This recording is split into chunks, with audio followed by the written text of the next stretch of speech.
ルフィ、聞こえるか。不安にさせたかよ。俺が世界一の剣豪にくらいならないとお前が困るんだよな。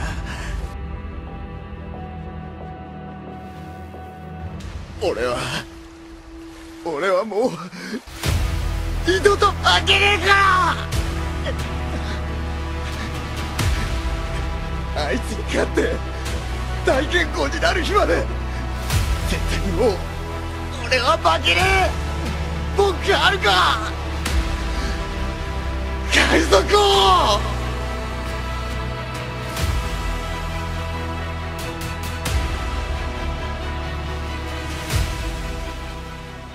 Hisashi Buridana, bro. J'espère que tu vas bien, de mon côté ça va au max. On se retrouve pour une théorie sur le véritable rêve de Zoro. Installe-toi bien et prépare-toi à découvrir le rêve ultime de Zoro. Avant d'entrer dans le vif du sujet, n'hésite pas à t'abonner si tu aimes mon contenu et à mettre un énorme pouce bleu. Mon équipage grandit au jour le jour et ce serait un honneur de t'avoir parmi nous. Rentrons sans plus tarder dans les coulisses du formidable rêve de Roronoa Zoro. Roronoa Zoro est un des hommes et épéistes les plus puissants du monde. Actuellement le bras droit de Monkey D. Luffy. Il a vaincu King et blessé Kaido. King qu'on peut mettre plus ou moins au niveau de Katakuri, ce même Katakuri que Luffy a eu beaucoup de peine à battre, nous donnant une idée du niveau phénoménal qu'a atteint Zoro. En plus d'être puissant, Zoro est probablement l'homme le plus loyal que nous avons rencontré dans One Piece. Il a prouvé à de multiples reprises qu'il était prêt à tout sacrifier pour Luffy, sacrifier son propre rêve et même sacrifier sa propre vie. C'est très fort et je pense que c'est ici la clé pour comprendre son véritable rêve. Il a poussé la loyauté à un point tel que celle-ci est plus resplendissante pour nous lecteurs que sa discipline, sa détermination ou encore ses talents d'épéiste. Elle resplendit autant car elle n'est pas innée. Petit à petit, son respect, sa considération et surtout sa loyauté envers Luffy a explosé, faisant place à des événements sans précédent. Au départ, Zoro voit Luffy comme un tremplin et comme une opportunité de voyager à travers les eaux et de découvrir donc des adversaires puissants pour lui-même s'approcher de son propre rêve. Mais au fur et à mesure de l'histoire, il va devenir l'homme le plus loyal et respectable de One Piece. Il y a 5 événements majeurs dont on doit parler pour bien comprendre l'évolution de Zoro et en venir à son rêve ultime. Le premier est tout simplement la rencontre entre Luffy et Zoro. Zoro est un homme craint dans le coin en tant que chasseur de pirates. Il ne fait cette activité que pour terrasser des hommes puissants et se rapprocher de son rêve, celui de devenir le meilleur sabreur du monde. Zoro réalise que Luffy est quelqu'un de bien et acceptera de le rejoindre, mais il lui dira très clairement que si un jour il se met en travers de son rêve, il le tuera. C'est très différent du Zoro qu'on connaît aujourd'hui, non? Peu de temps après, la meilleure chose qui puisse arriver est arrivée. Zoro rencontre Mihawk qui va le faire descendre sur Terre à une vitesse impressionnante. Mihawk lui a montré qu'il était très loin d'être le meilleur. Mais à travers le fait que Mihawk ne le tue pas, il a prouvé sa détermination et son honneur. Il a préféré choisir de mourir en honorable épéiste plutôt que de fuir. À travers ce geste, Zoro comprend que Mihawk l'estime à présent. Mais ce qu'il comprend surtout, c'est que Luffy est plus inquiet pour sa santé que pour sa puissance. Et surtout, qu'il a réitéré sa totale confiance en Zoro après avoir encaissé que celui-ci devienne le plus grand épéiste du monde juste après la défaite cuisante de Zoro face à Mihawk. C'est ici que leur relation a pris un tournant sans précédent. Zoro a pu observer ensuite au fil des aventures que Luffy est puissant, qu'il a des valeurs fortes, mais surtout qu'il est prêt à mourir pour celles-ci. Forcément, ça ne peut que résonner en lui vu que Zoro possède exactement les mêmes valeurs et est très attaché à la puissance pour son rêve personnel. À partir d'Alabasta et tout ce qu'a accompli déjà Luffy, on peut estimer qu'il a totalement gagné le respect de Zoro, qui étant un des membres les plus terre-à-terre de l'équipage, connaît exactement l'importance de sa position et la hiérarchie de l'équipage, à un point tel que Luffy porte aujourd'hui sur ses épaules l'honneur et l'orgueil de Zoro. On peut le voir grâce à la preuve qui arrive au 3e moment clé de l'histoire, quand Usopp manque de respect à Luffy et veut ensuite revenir dans l'équipage. Zoro se sent lui aussi insulté, car quelqu'un qui manque de respect à Luffy manque de respect indirectement à lui et ensuite à tous les équipages hiérarchiquement. Il essaye d'apporter une leçon claire et précise sur ce que ça implique d'être un pirate et de ne pas se laisser faire.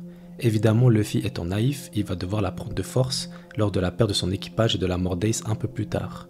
Il existe ici un parallèle où Zoro, malgré tout, a tort. Il ne comprend pas que les Mugiwara sont un équipage où chacun peut afficher ses émotions et dire ce qu'il pense en étant totalement libre. Zoro, à ce moment-là, le voit encore comme une faiblesse. Il n'acceptera de récupérer Usopp qu'après que celui-ci prouve à travers Enies Lobby qu'il est effectivement prêt à se battre et qu'il est prêt à aller de l'avant quant à son courage inexistant. Zoro et Luffy, à partir de ce moment précis, deviennent un pilier l'un pour l'autre et l'image qui en sort est magnifique. Zoro pousse Luffy à devenir de plus en plus sérieux quant au futur de l'équipage et surtout il le pousse à devenir un vrai leader, rôle qu'il prend parfois à la légère. De son côté, Luffy pousse Zoro à devenir de plus en plus aimant quant à l'équipage et de réaliser toute la considération et l'amour que chaque membre de l'équipage porte pour les autres. Lui, qui n'avait jamais vraiment eu de famille, ne pouvant pas le ressentir naturellement. Et on va très vite voir à quel point il l'a réalisé. Le quatrième moment clé arrive à Thriller Bark où Zoro va d'abord supplier Kuma de laisser en vie Luffy contre sa propre vie, montrant qu'il est prêt à mourir pour Luffy. Il place ici son rêve de devenir le meilleur épéiste du monde derrière lui, car il est prêt à se sacrifier et donc à sacrifier son propre rêve pour permettre à Luffy de vivre. C'est une représentation totalement folle de sa loyauté infinie. Il ne croit plus au fait que Luffy soit juste un tremplin pour lui permettre d'atteindre son rêve, au contraire, sa détermination et son travail quotidien pour son rêve sont devenus une tâche pour aider Luffy. Le rêve de Luffy est devenu en quelque sorte une partie du rêve de Zoro. Il faut être très précis ici. Lorsque Sanji propose aussi sa vie, Zoro l'assomme et montre à travers ce geste qu'il est prêt à mourir pour Luffy, certes, mais aussi pour n'importe quel membre de l'équipage, Sanji y compris. Zoro a enfin compris et réalise que l'équipage n'est pas juste une équipe de pirates, mais une véritable famille.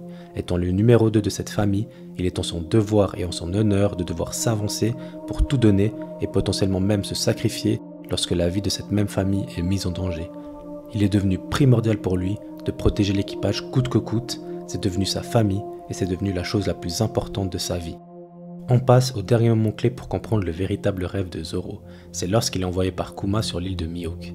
Il abandonne pour la première fois de l'œuvre son honneur et demande à celui qu'il veut vaincre de l'entraîner à genoux. C'est une image très forte. Mihawk, évidemment dégoûté par ce manque d'honneur, refuse et pense que Zoro est trop faible pour pouvoir partir de son plein gré.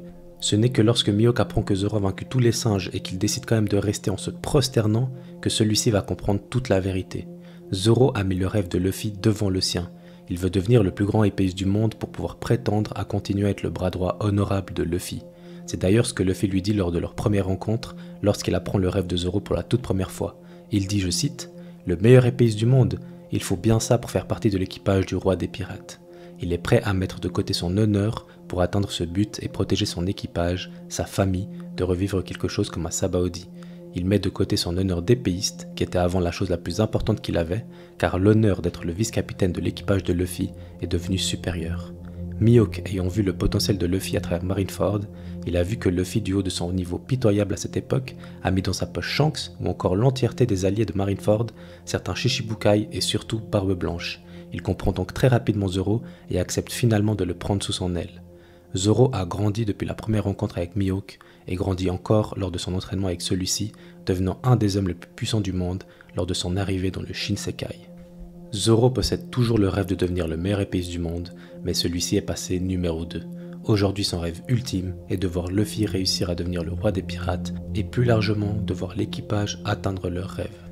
C'est encore plus beau lorsque tu te rends compte que le point faible de Luffy ce sont les épéistes et qu'en devenant le meilleur épéiste du monde, Zoro comble ce point faible complètement.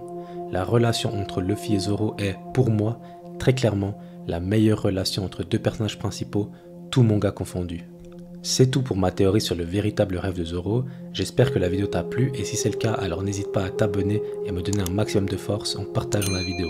C'est gratuit et ça m'aide énormément à développer la chaîne pour te proposer un contenu toujours plus quali. Sur ce, prends soin de toi, ciao ciao.